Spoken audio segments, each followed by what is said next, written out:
Pernah saya pergi di Borneo, tuan-tuan.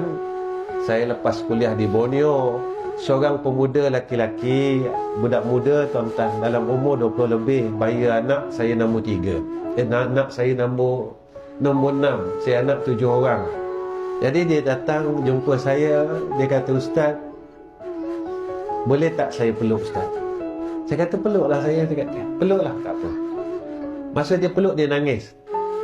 Masa tu saya tertanya dalam diri saya, kenapa anak muda ni nangis bila peluk saya?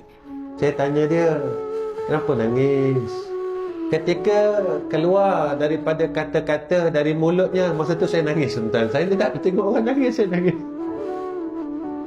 Dia cakap, "Apa Ustaz? Mak saya, ayah saya dah lama buang saya. Saya membesar tanpa ada rasa kasih sayang seorang ayah dan seorang ibu. Boleh tak Ustaz? Saya panggil Ustaz ayah, boleh tak?" Dia tak kenal saya, tuan-tuan. Dia kenal saya dalam media masa. Dia kenal saya di dalam YouTube saja.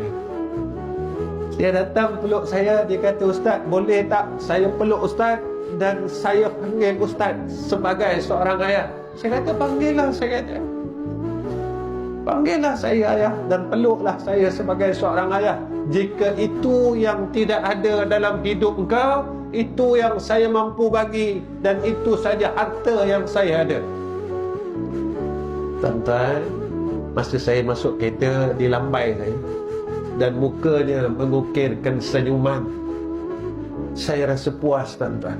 Saat itu saya rasa puas dan saya cakap dengan hati saya, "Ya Rasulullah, terima kasih kerana engkau telah tunjukkan kepada insan ini satu amalan yang aku boleh lakukan untuk umatmu, ya Sayyidina Rasulina Muhammad sallallahu alaihi wasallam."